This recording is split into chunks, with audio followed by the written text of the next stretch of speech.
환자분들이 항상 물어보세요. 어떤 식사가 당뇨병 환자한테 가장 도움이 됩니까? 라고 물어보시면 제로 콜라, 제로 사이다, 당뇨병에 괜찮은지 많이 가끔 질문을 하세요. 유산소 운동이 더 좋을지 아니면은 근육을 쓰는 근력 운동이 당뇨병에 더 좋을지 종종 질문을 하시는데요.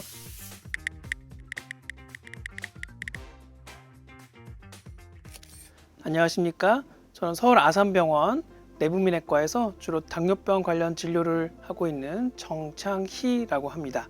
많은 분들이 당뇨병을 단순히 소변에서 당이 검출되는 질환으로 알고 있는데 실제로는 그렇지는 않고요. 정확하게는 혈액 검사를 통해서 진단이 가능하고요. 정맥혈을 채취해서 공복 시에 혈당 농도가 126을 넘거나 또 당화혈색소라고 불리는 지난 2-3개월 동안의 평균 혈당을 반영하는 수치가 6.5% 이상인 경우에 현재 전 세계적으로 당뇨병이라고 진단을 내리고 있습니다. 당뇨병이 있으면 반드시 그 전에 어떤 전조 증상이 있을 거라고 생각하시는 분이 많은데 당뇨병의 가장 흔한 증상은 무증상입니다. 오랜 기간 동안 증상이 없고 당뇨병 환자의 대부분은 우연히 혈액 검사를 통해서 진단되는 경우가 가장 많고요. 불편함을 느끼고 병원에 와서 검사를 통해서 확진을 받게 되는 경우가 일부가 있지만 대다수는 무증상 상태에서 발견이 되고 진단이 됩니다.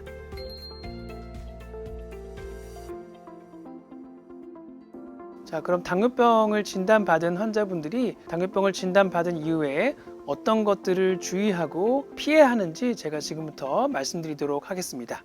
당뇨병 관리의 가장 핵심은 혈당 관리가 될 텐데요. 우리 몸은 이제 음식을 먹기 전과 음식을 먹은 이후에 혈당 반응으로 크게는 분류를 하고 그것들을 전체적으로 우리가 평가하는 당화혈색소라는 지표를 낮추는 여러 가지 약물요법이나 치료들을 하게 되는데요. 당화혈색소는 정상이어도 유난히 식후 혈당이 많이 높은 경우도 있고 어떤 환자들은 식후 혈당은 잘 조절이 되는데 공복 혈당이 유난히 높은 환자들이 있습니다. 어떤 혈당이 더 중요하냐? 주로는 이제 공복 혈당을 잡는 것들은 굉장히 비교적 식후 혈당 조절보다는 쉬운데 식후 혈당의 조절이 상당히 약물요법으로 완벽하게 해내기가 어려운 경우가 많습니다.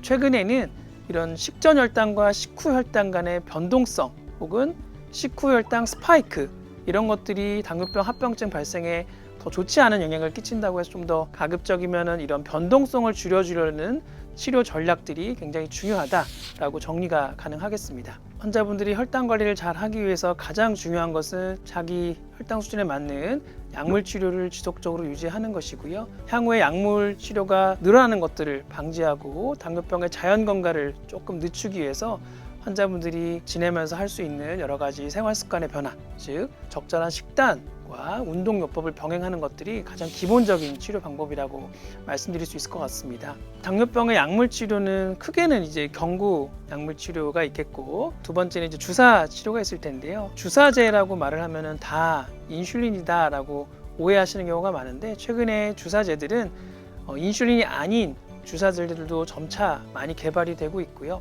지금 개발되는 모든 주사제의 대부분은 비인슐린 주사제다라고 생각하시면 되겠습니다.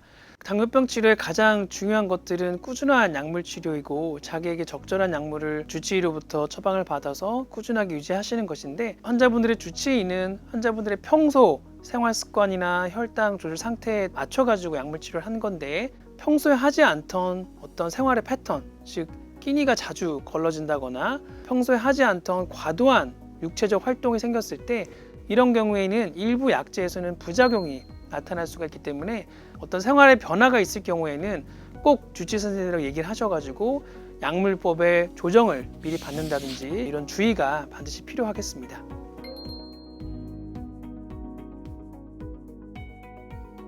현재까지는 나와 있는 약물들이 완벽하지가 않기 때문에 조절이 잘 된다 하더라도 환자분들이 조금만 생활 습관의 변화가 일어나면은 혈당 조절이 금방 흐트러지는 경우가 많습니다. 그래서 식단 요법이 굉장히 중요한데요. 환자분들이 항상 물어보세요. 어떤 식사가 당뇨병 환자한테 가장 도움이 됩니까? 라고 물어보시면 당뇨병 식단에 어떤 음식이 당뇨병에 특히 좋다 이런 것들은 없고요. 여러 가지 음식들을 골고루 섭취를 하고 어느 일정 영양소에 치우치지 않는 균형 잡힌 식사가 일단 기본적이 되겠고요. 또 과식을 하지 않는 패턴에서 좀 피해야 될 것들, 과당이 많이 포함된 과일이나 주스들은 당뇨병 환자가 좀 가급적 피해야 될 음식으로 되어 있는데요. 그 둘 중에서도 좀 비교를 하자면 그냥 먹는 과일보다는 과일을 갈아서 만든 이런 주스들이 굉장히 흡수가 빠르고, 흡수가 빠르면 그만큼 혈당의 스파이크가 더 빠르게 올라가는 경향성을 많이 보입니다. 그래서 가급적이면은 과일을 드실 거면 그대로의 형태로 드실 것을 권장드리고, 또 설탕이 많이 들어간 커피 이런 것들을 좀 피하면서 균형 잡힌 식사를 골고루 하는 것들이 가장 바람직한 식사 요법이라고 할 수가 있겠습니다. 제로 콜라, 제로 사이다, 탄산수 이런 것들은 당뇨병에 괜찮은지 많이 가끔 질문을 하세요. 인공 감미료가 들어가지 않은 탄산수라고 한다면 큰 문제는 없을 것 같은데, 이런 제로 콜라나 제로 사이다, 인공 감미료가 들어간 것들은 오랫동안 복용을 하게 되면은 심혈관 질환의 위험성이 증가한다거나 장내 미생물들의 변화가 일어나면서 결국 우리 몸에 좋지 않은 여러 가지 영향들을 끼친다고 알려져 있습니다. 당류가 많이 포함된 음료수를 드시던 분이 갑자기 끊으면 그런 것들을 굉장히 힘들어 하시기 때문에 단기간의 대체요법으로는 충분히 사용이 가능하지만, 그것의 안전성을 너무 맹신하고 오랫동안 섭취하는 것들은 조금 피할 것을 말씀드리고 있습니다.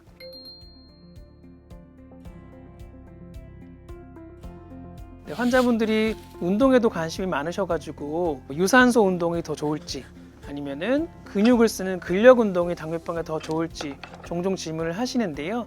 유산소와 근력 운동을 다 같이 병행했을 때 어떤 혈당 조절 측면이라든지 약물 투여 개수의 감량 등의 여러 가지 도움을 준다는 연구 결과가 이미 나와 있어서 이 두 가지 운동을 병행했을 때 가장 효과가 좋습니다.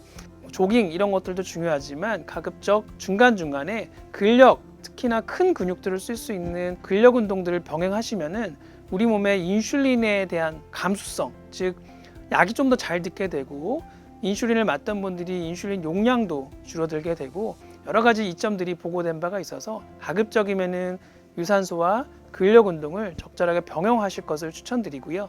결국 환자분의 체력에 맞는 운동 요법을 찾는 게 중요하고, 어떤 특정 운동에 매달리기보다는 자기가 꾸준히 오랫동안 할 수 있는 적절한 강도의 유산소와 근력 운동 종류를 찾아갈 것을 추천드립니다.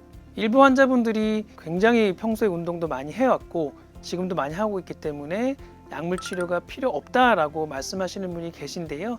그런 생활 습관 개선만으로도 조절이 잘 되는 경우도 있지만, 그동안의 췌장 기능들이 많이 저하가 되어 있고, 혹은 인슐린 치료를 병행하면서 이 운동요법이 가미가 되었을 때 그 효과가 극대화되는 것이지, 모든 환자분들이 이런 운동요법으로 혈당 조절을 할 수 있다고 판단하는 것은 큰 오산입니다.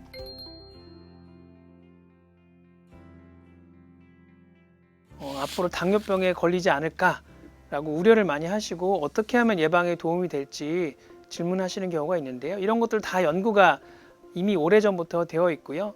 현재까지 가장 효과적인 방법은 체중 감량, 적절한 운동 요법만이 다른 약물 치료보다 우선해서 당뇨병 예방 효과가 뛰어난 것으로 알려져 있기 때문에 건강한 생활 습관을 꾸준히 유지하시는 것만큼 좋은 길은 없다라고 말씀드릴 수가 있겠습니다.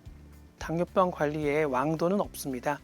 적절한 약물 요법과 생활 습관을 병행하는 것이 당뇨병을 완치시키지는 못하더라도 그로 인해 다른 혈관의 문제로 고생하지 않을 수 있는 가장 효과적이고 안전한 방법이기 때문에 주변에 과대한 광고에 현혹되지 마시고 과학적으로 입증된 치료를 해가면서 환자분들이 꾸준히 할 수 있는 생활 습관의 변화를 가져가시는 것이 현재까지 알려진 가장 좋은 방법이다라고 강조를 다시 한번 드리고 싶습니다.